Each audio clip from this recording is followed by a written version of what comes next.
Hello, everyone. My name is Allison, and I'm the Director of Research at Solve ME. Welcome to today's webinar featuring a discussion with Charmian Proskauer on a study she co-authored called Estimating Prevalence, Demographics, and Costs of ME/CFS Using Large-Scale Medical Claims Data and Machine Learning. This is the final webinar in our series covering papers published in the special ME/CFS issue of Advances in ME/CFS Research and Clinical Care that was published in the journal Frontiers. The issue includes 24 peer-reviewed articles that cover historical barriers to progress in ME/CFS research, new approaches to examine epidemiological features of the disease, current best practices and challenges in clinical care, and a sampling of ongoing lab research.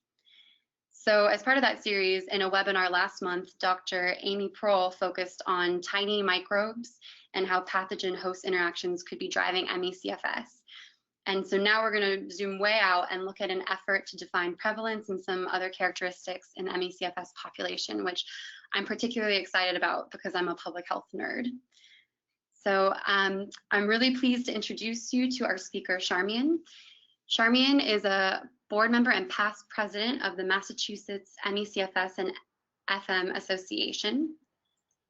And she has participated in many advocacy initiatives at both the state and federal levels as part of the organization. She is the chair of the U.S. Action Working Group, which is a group of American organizations and activists involved in advocacy. And she previously worked in the fields of cell biology and neuroanatomy.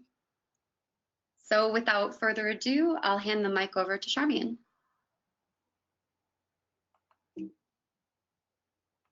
Hi, everyone. First of all, thank you, Allison, for that nice introduction and for giving me the opportunity to present the results of this work. First, I want to tell you a little bit about the authors. There's a long list of authors, and I want to tell you who they are. First is a group of data scientists and database experts who work for various organizations that are part of United Health Group. Then we had 3 ME/CFS clinicians whose names I'm sure you will recognize, Dr. Bateman, Dr. Lapp, and Dr. Rowe.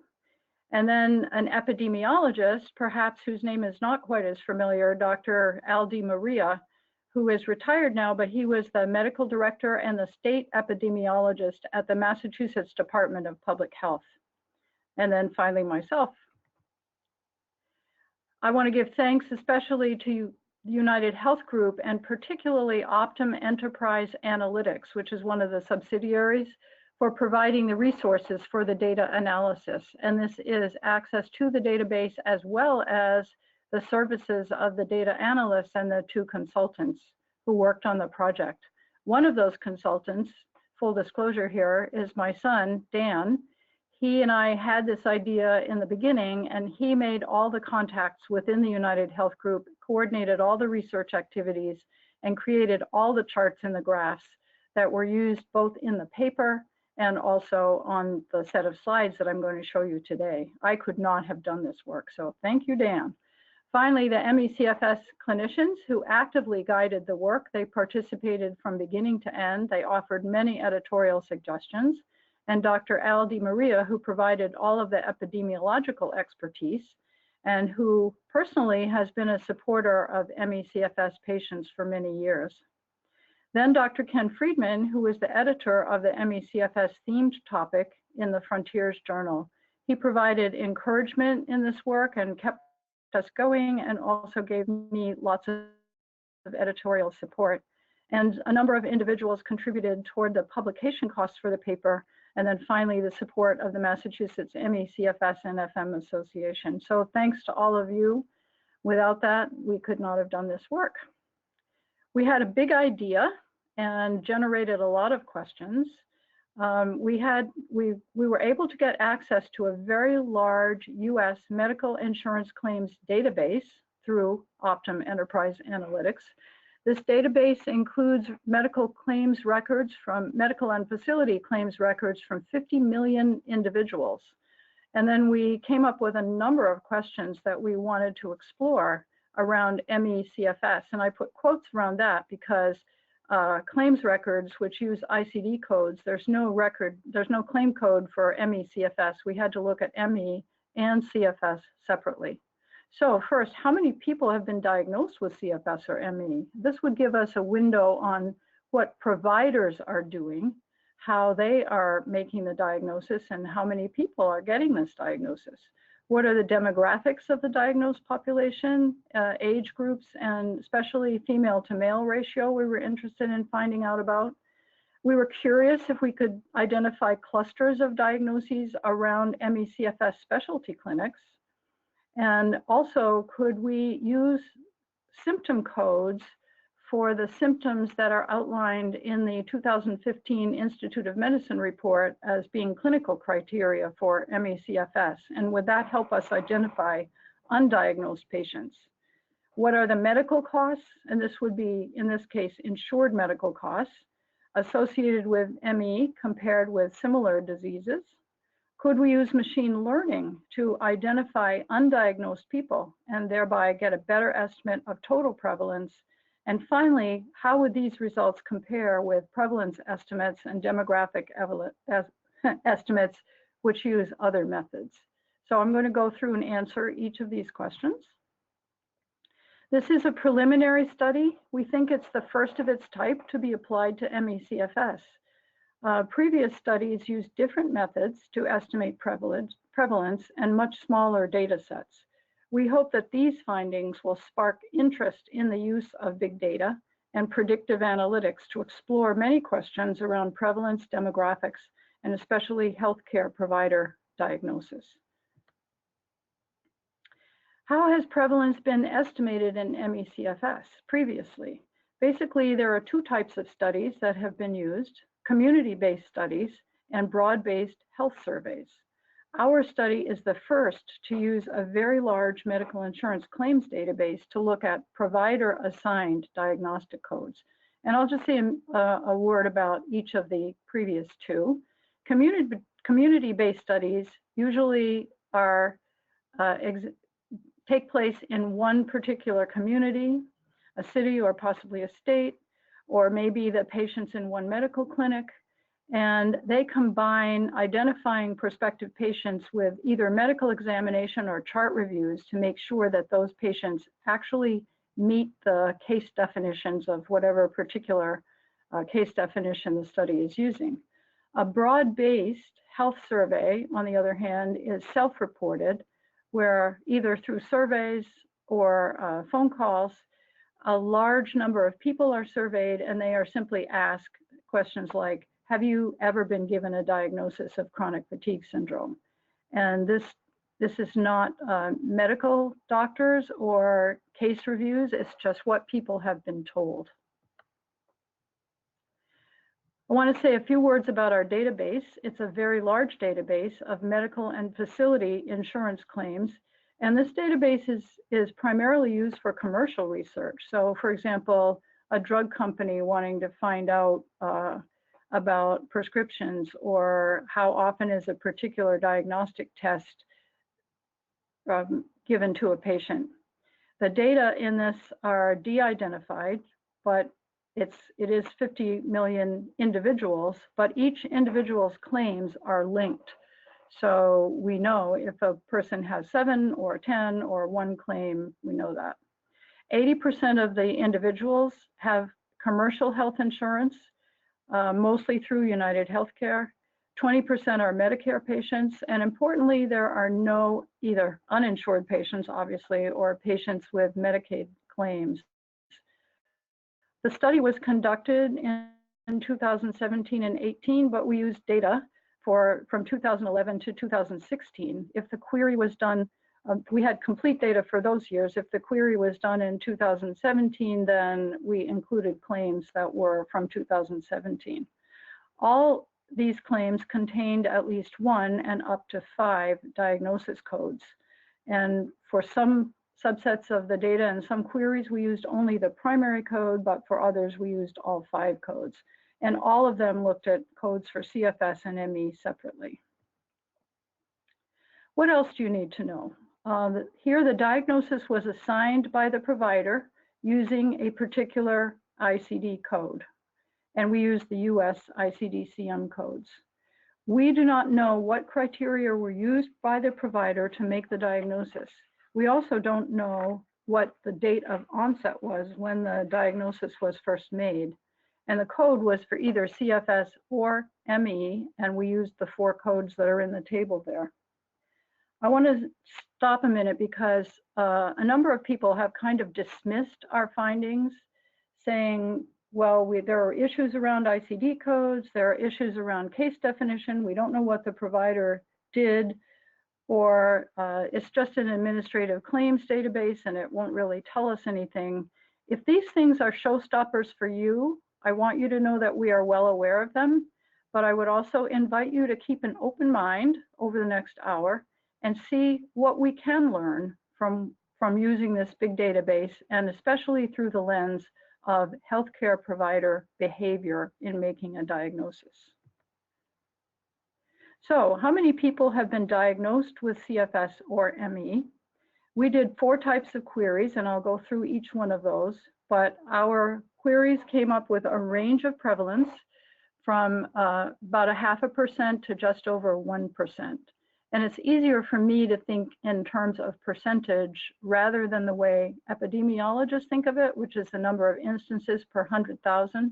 But because this is a public health type paper, we'll give you the information in both formats. So these little giraffes are going to represent the different views of our data. The first view is looking at the main database. This is all claims.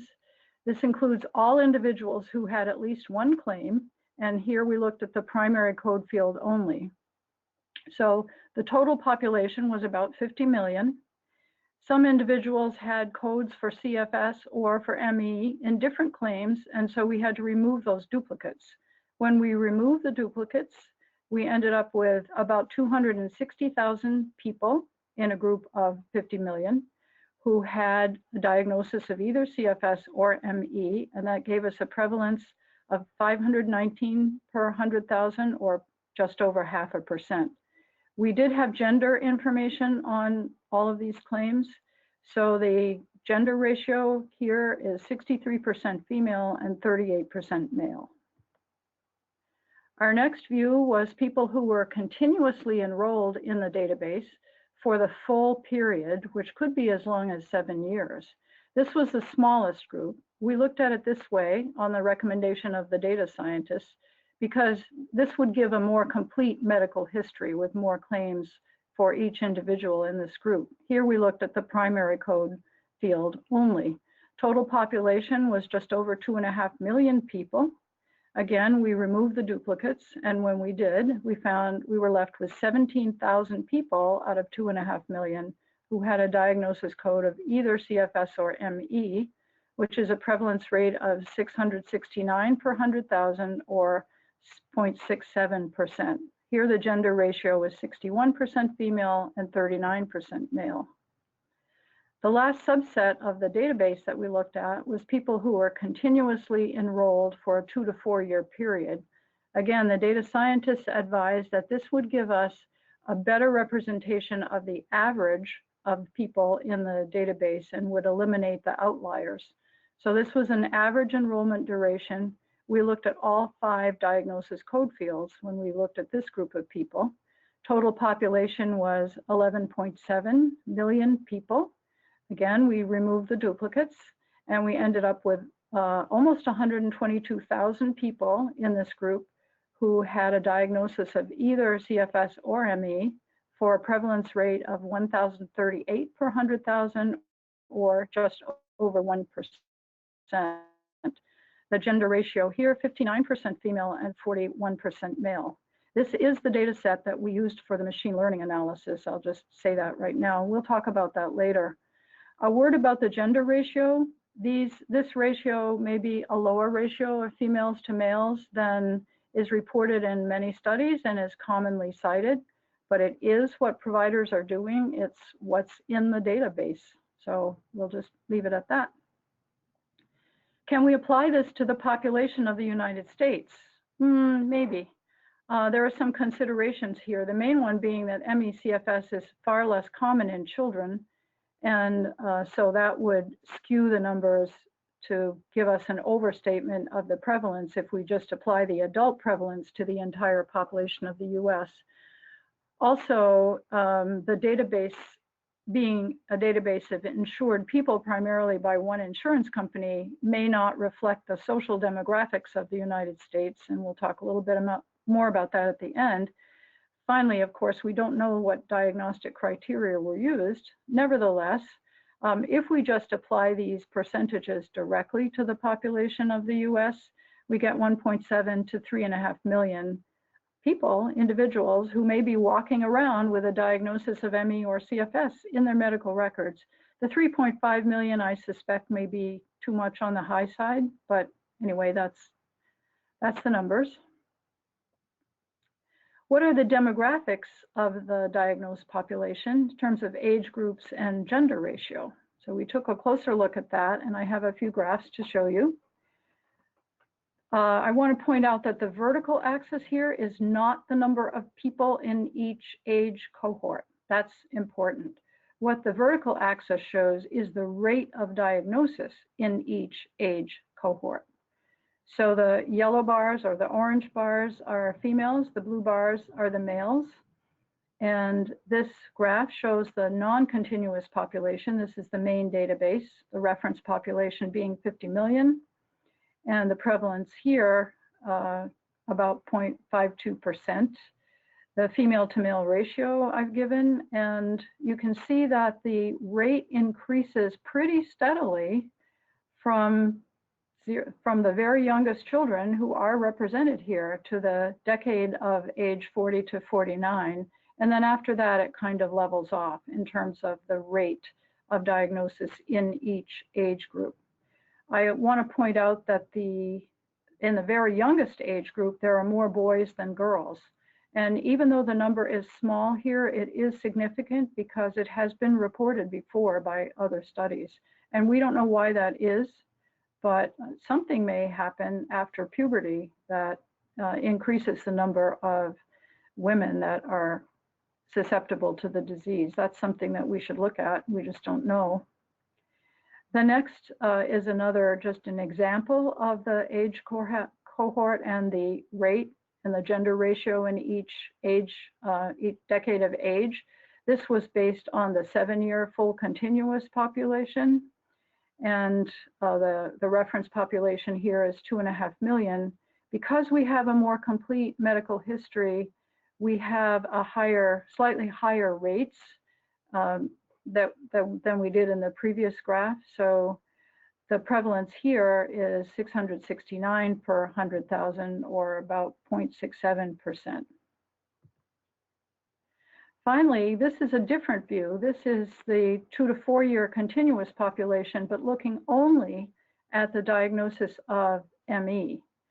We should keep in mind that use of the ME code before 2015 was pretty rare. So we're not surprised to see a much lower rate of diagnosis, but it's interesting here, and we don't really know what it means, that the rate just increases continuously throughout the age cohorts. So I just present this data, not making any statements about it, except that, again, in the youngest age group, boys outnumber girls. Question we were just curious about was, would we be able to see clusters of diagnosis around ME CFS specialty clinics? That is there any geographic distribution? And we found that the data were insufficient to answer this question. Our database had claims from all 50 states and 4 different territories, but the claims were not distributed proportionally to the state population. So even though we normalized by state population and ran a statistical correlation analysis, we didn't get any correlation by state. So the results were inconclusive. And probably the numbers are so small, and also people come to these specialty clinics from many different states. So I'm actually not surprised, but we were just interested to see if the data would be there to answer this question. Another thing we were interested in was, could the clinical criteria from the Institute of Medicine report be used proactively to help doctors make a diagnosis? No, this did not work. We used the subset that had the most complete medical history. Our clinicians helped us pick out symptom codes that were ones that they often use for their own patients before they've been diagnosed with ME/CFS. And we compared those individuals' claims to the 17,000 people in this cohort who actually had a diagnosis of ME or CFS, and we found an overlap of only 465 individuals. So that didn't work. But why is that? We started thinking about that. The signs and symptoms codes are, first of all, they wouldn't be included in a medical record if there is a definitive diagnosis. And most importantly, existing symptom codes don't match very well or fully describe the symptoms of ME/CFS. For example, there's no symptom code for post-exertional malaise, and that is a required symptom nowadays for ME/CFS. So that's a big, big gap. Also, the various codes for fatigue don't match well with how fatigue is presented and described in ME/CFS. And there are many different codes for different types of sleep disorders, and many ME/CFS patients have sleep disorders also of many different kinds. So that gets a little bit complicated to try to narrow that down. If we use that, we'd probably bring in too many people that don't really have ME or CFS. So looking at the costs, and this is more from the insurer's point of view, what are the insured medical costs of ME compared with other diseases? And in this, we were looking only at people who had a diagnosis of ME. So the diseases that we decided to compare with were lupus and multiple sclerosis, because these two diseases are often present with similar symptoms to ME/CFS. They're diseases that need to be ruled out before making a diagnosis of ME or CFS. And probably more often than we'd like, people are misdiagnosed. They may be diagnosed with MS when they really have ME, or they may be diagnosed with ME when it later turns out that they really have MS or lupus. So that's why we chose those two, and we looked at the insured medical costs for those three diseases, ME only, not CFS, and compared with the general population. And we found out that individuals diagnosed with ME had insured medical costs that were 4 times higher than those of the general population, and about 50% higher than either lupus or MS patients. So this is very important for insurers and large medical groups to look at these costs, and maybe they could figure out ways of identifying ME patients more quickly, getting the diagnosis more quickly, and then managing and treating ME more efficiently and therefore more cost effectively. So this is something we don't have any answers for, but we just are presenting the data here. Finally, the big kahuna, can we use machine learning to identify undiagnosed individuals and get a better estimate of total prevalence? So first we need to look at what is machine learning, because this is being, I think, it's a newer technique to be applied to big data in terms of looking at prevalence of disease. Machine learning is an application of AI that provides systems the ability to automatically learn and improve their performance from experience without being explicitly programmed. It's really developing computer programs that can access data and then use it to learn for themselves. And the process of learning begins with observations or examples of data. And then you train the machine to look for patterns in the data and then make decisions about what other examples from that data might match those patterns. So in this application, machine learning allows the computer to examine characteristics of known data, which in this case are insurance claims records, which carry a specific ICD code. and then analyze the factors that they have in common. These may not be apparent to a human observer, but the machine has big calculating capabilities and can look across a wide range of factors, create an ordered list of these factors, identify other instances in the data that have the same factors, but which don't have that particular ICD diagnosis code, and arrange these into a weighted list with estimates of confidence. So before I get into the details, more of the details of the methods and the results that we obtained, I will want to tell you that when we used a combination of records that had both ME or CFS, the machine was unable to create a good model, couldn't learn from those records. This has significant implications, and I don't think it will surprise anybody who's listening on this call. What we decided was the CFS group was the problem, and it was probably too heterogeneous to give us valid results. So we started over, and we used only records with ME codes to train the machine.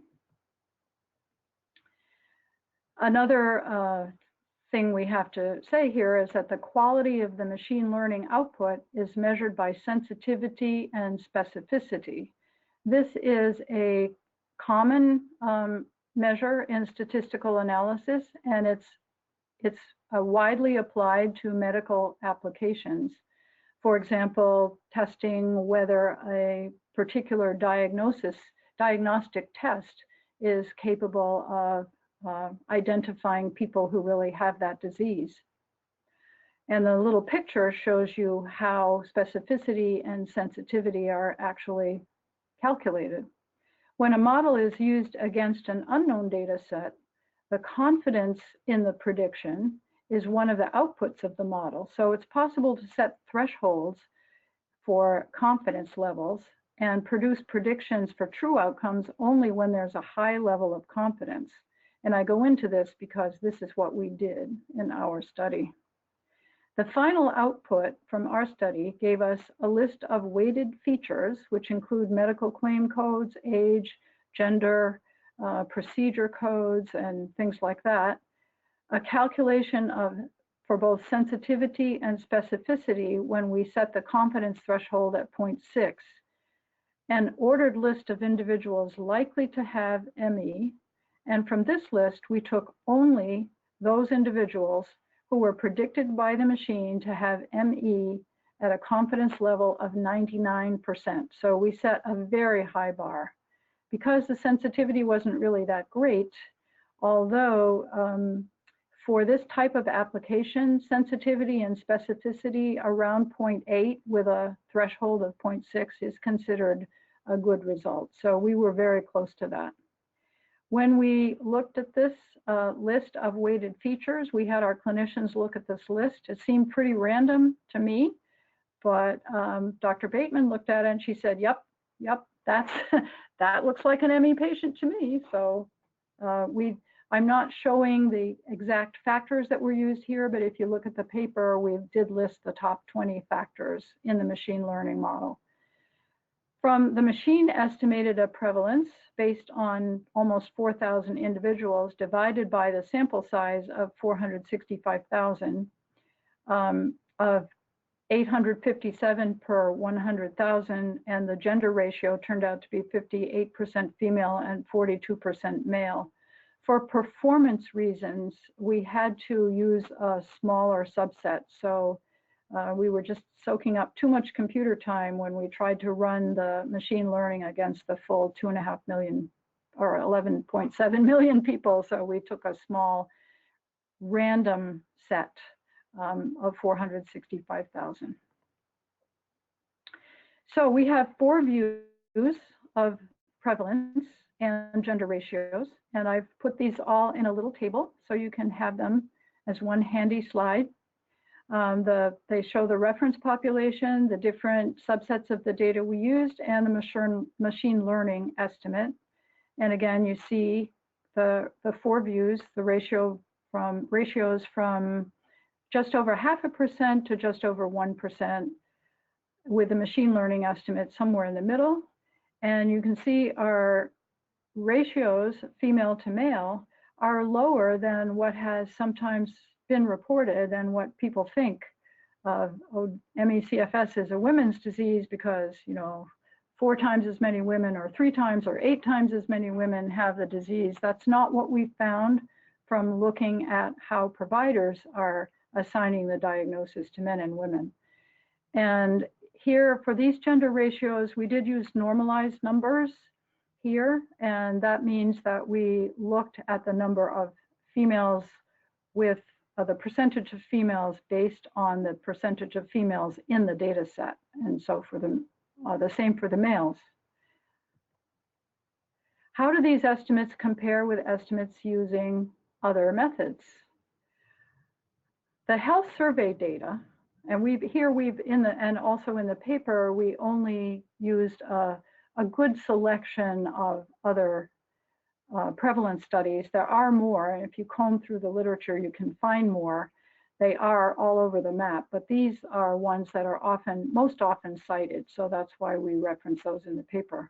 The health survey data, these are self-reported from patients, and they show much higher prevalences than we found in the medical records, from 1.4% to 1.6%. People reported they had a diagnosis given by their doctors of either ME or CFS.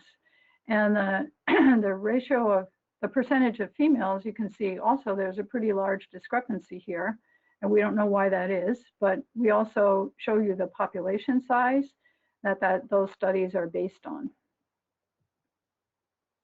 The detailed community health studies, which have either a medical examination or a chart review associated with them, show lower prevalences. And again, there's a range of female ratio ranging from 50% to over 80%. And the population sizes are given there, so you know what kind of sample those are based on. Our results fall into the middle range, except for the one that is people diagnosed with ME only. And I explained why we think that one might be low at this point in time, 2018, when the study was completed. This could change over time, and we actually hope that more doctors will start to use the ME diagnosis code, which will give us much better tracking. So this number could certainly change, and that's the 121 per 100,000 that's at the top. The last one is the machine learning estimate, and again, that falls nicely within the same range. The machine learning algorithm is based on learning from patients who were diagnosed with ME. We didn't use CFS diagnosis for this. And the prevalence is based on the number of records with similar factors at a 99% confidence. So what are the limits of this study? We know that there are limitations in the study, and we want to be sure to acknowledge those.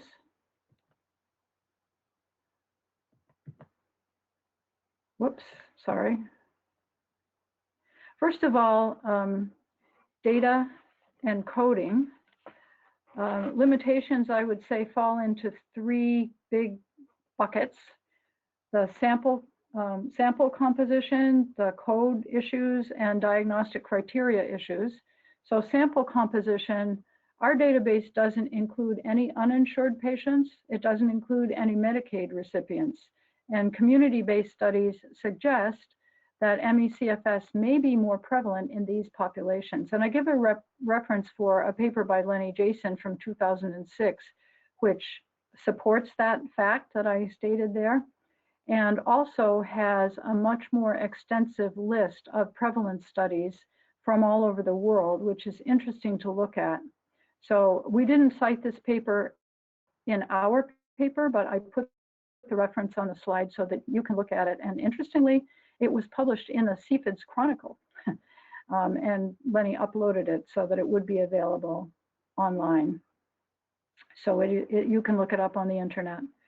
In terms of coding issues, we are assuming that the codes that we looked at, which are identified as codes for ME and CFS, actually represent people that have the disease of ME or CFS and that meet some kind of case definition in the opinion of the healthcare provider.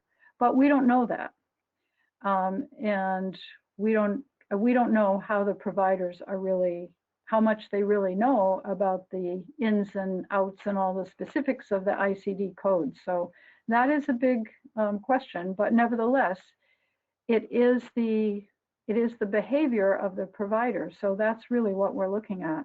We don't know what diagnostic criteria the providers use. Use of very strict criteria would probably lower the prevalence, but having symptom codes that were more specific to ME and CFS might help. And certainly it would help build a better machine learning model. So we hope that at some point in the future, that might happen and we might have a better symptom codes. Other limitations of the study with regard to the prevalence estimates, data is from the United States. It's from administrative insurance claims. It may not be valid for other countries.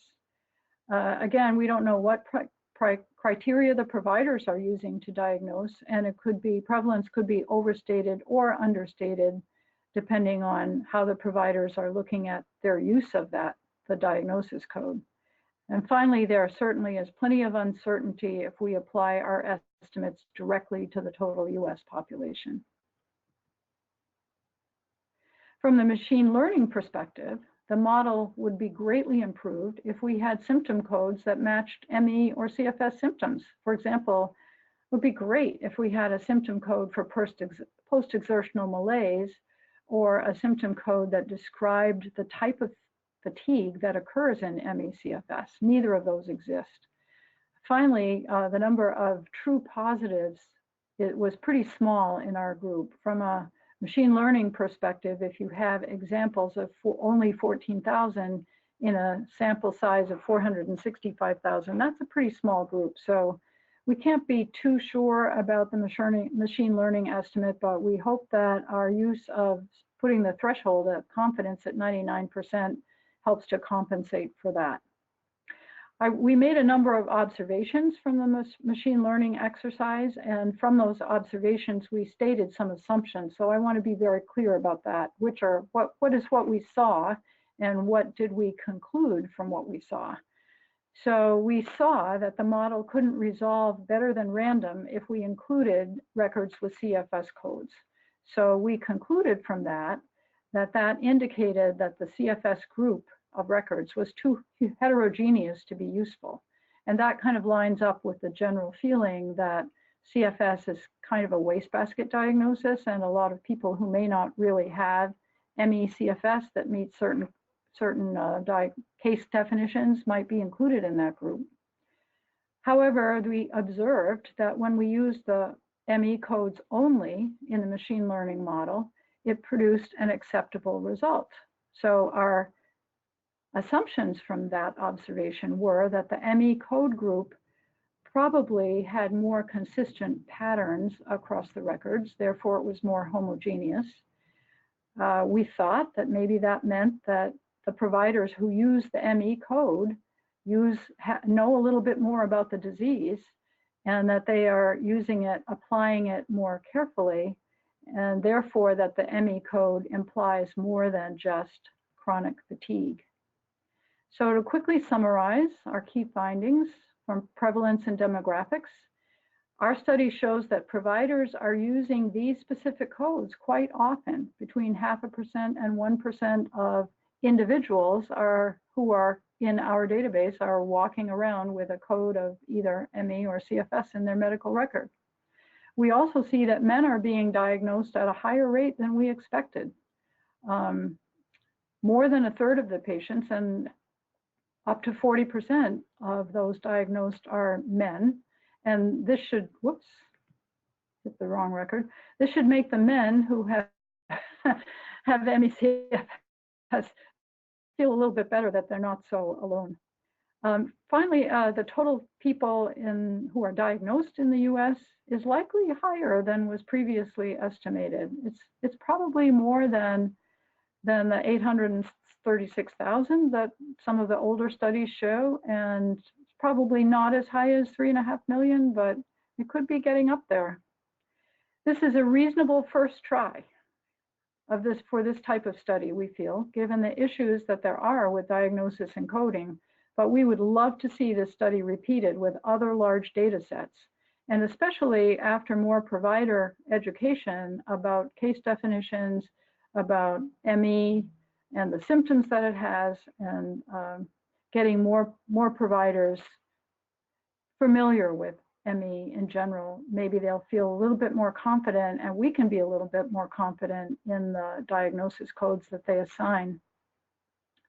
The burden of disease, we looked at only one small view of that, which is the cost to insurers for ME patients. We found that they're 4 times greater than those in the general population and about 50% higher than similar diseases. But it's important to point out that we didn't look at all in this study about non-insured costs that patients bear. These were not measured in our study, and they can be really substantial, as patients know, for many, many reasons.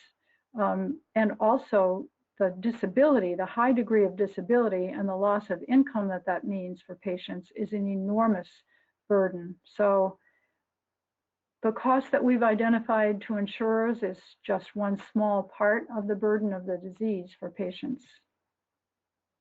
The main takeaways: this study was the first to use a large US insurance claims database to study the characteristics of a large group of individuals diagnosed with CFS or ME. And I've already gone over the range of prevalence that we found. We made the statement, which was picked up quite a bit in the Twitter feed, especially, that ME is not a women's disease, and that was based on the fact that about 40% of diagnosed patients are men. We also understand from the machine learning exercise, or can confirm, I guess, that patients diagnosed with CFS represent a much more heterogeneous population than those that are diagnosed with ME, and then looking at the cost to insurers.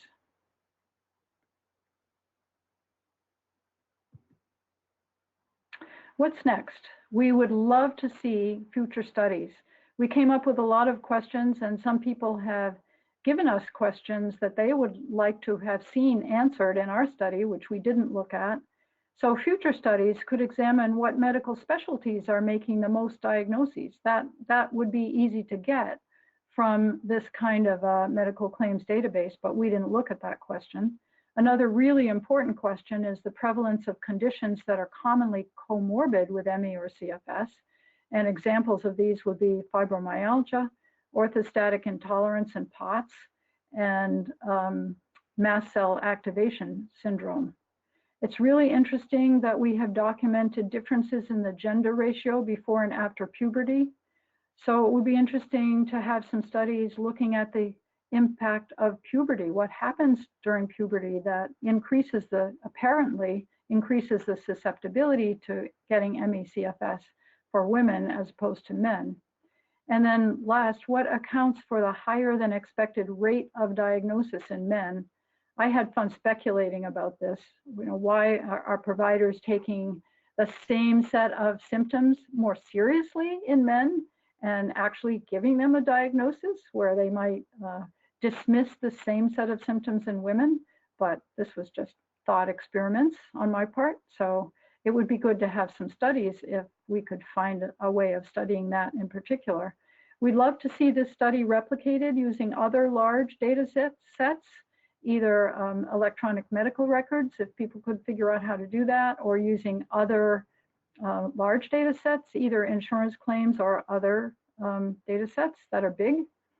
And finally, providers should be encouraged, if we can figure out ways to do that, to use the ME code where symptoms warrant. So we try to get providers away from the codes for chronic fatigue syndrome, and if they think the patient actually has ME, if they know enough and feel confident enough to diagnose that, we'd love to see more use of the ME code, which would provide much better tracking.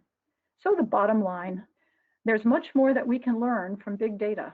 And this was only one beginning attempt, one preliminary study. We'd love to see more studies, But I think we can say that ME/CFS is not a rare disease, and it should get more attention from provider communities and perhaps from insurers.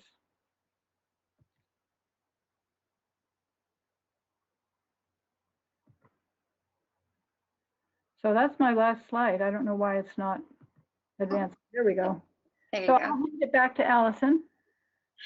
Great. Thank you so much, Charmian. I mean, that was just incredibly fascinating. And often as it is with really good preliminary studies, it introduces even more questions than it answers. And I think you've really outlined some of what the potential landscape is for additional work to build on this paper. And so very, very cool.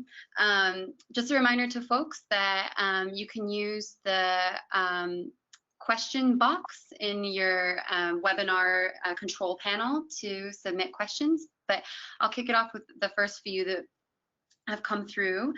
So I was particularly struck by your detailing the findings around gender and how, from what the machine learning and the analysis of the data showed, that gap is potentially narrow, and you introduced some different potential explanations for that.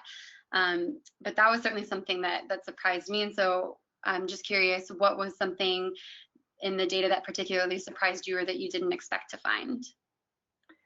I think the gender ratios being different was probably the main thing. The fact that we were able to confirm the gender ratio being different in the youngest children, I think that was a very important finding. I wasn't sure we'd be able to get that because there aren't that many young children who have the diagnosis, but our database was big enough to include a number of them that gave us some significant results. So I think that was interesting. The lower gender ratios that we found have been reported in some other studies, and they tend to be more or less ignored. So I think the gender ratio should be looked at in different ways, and we should keep an open mind about it. It may not be the predominance of women that we commonly think. So I think we should look at the data. Yeah, absolutely. Another question that just came through centers on, it's well acknowledged that there's a lot of ignorance around this disease, in acknowledging it and in diagnosing it. But do you think that, just based on your observations through this study or through just your own experience, that the increased cost of treating ME/CFS is another reason that the illness might be ignored, or that providers might avoid giving it that diagnosis? That would be entirely speculation on my part. I don't know. We do have a pretty extensive discussion section in the paper, and I didn't get into all the details here, but we did talk about that a little bit. Some providers, anecdotally, we know, providers may be reluctant to assign a diagnosis because of the stigma associated with the disease, and because they would then have to tell a patient, you have a disease that there is no cure and we have no treatment for. And they might not want to tell a patient that. So they might avoid giving the diagnosis for that reason. But it would be, our data, we can't tell anything about that. Of course. Thank you.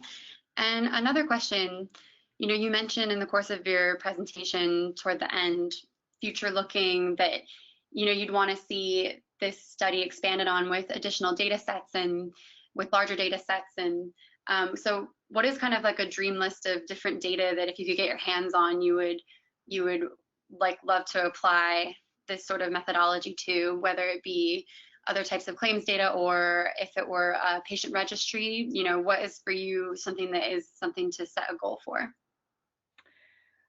Well, a patient registry would be a very good data set to do certain kinds of studies on, but I don't think it would be representative in terms of giving prevalence estimates. I think for that, we have to look at more public health data sets. So would be the other insurance companies' data sets. This data set that we use is mostly patients who are insured by various plans under United Healthcare. That's one of the largest ones in the country, so it's probably pretty representative, but it doesn't cover all states equally. I don't know if other insurance companies have the capability of doing this kind of study against their data and how many individuals are involved in it, but this is a very large database. Some of the large managed care plans would be interesting to look at. Kaiser, for example, has a lot of patients. They're not across the whole United States, so it's not representative geographically, but it would be interesting to know, since all the doctors in that who are making diagnoses are part of the Kaiser system, if their patterns of making diagnosis would be different. The other big type of data that would be interesting to look at, but much more difficult, is electronic health records. Notoriously difficult in the United States, but yeah, I can imagine that would just be a treasure trove for this kind of research. And so then, you know, you mentioned, you know, you kind of hinted at some of this in your slides, but, you know, this type of paper can be used to help argue for certain policies or to advocate for certain things. And so from the findings in this paper, what are some of the priorities or, you know, from an advocacy perspective or from a provider education perspective that you want to use these findings to push for, or that you think people could effectively use to advocate for some of the changes that we'd want to see to get better data?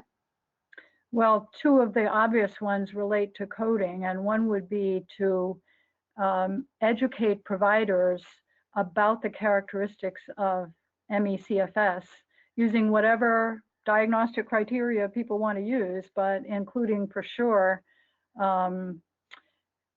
post-exertional malaise, orthostatic intolerance, you know, the criteria that are in the IOM criteria, and also to the extent that we can promote them in some of the other case definitions for ME/CFS. And then if the symptoms warrant, to assign the code for ME G93.3, because that would give us much better tracking and would eliminate the heterogeneity that we see when we include chronic fatigue syndrome, which may be widely misunderstood by providers and may be assigned much more frequently for diseases and symptom sets that do not really describe ME/CFS as we know it. The other would be to have new symptom codes. This is a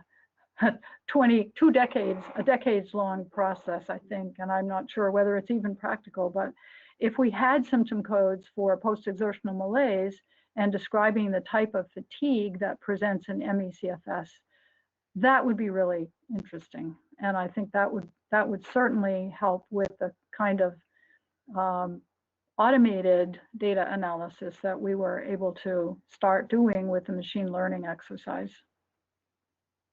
Absolutely.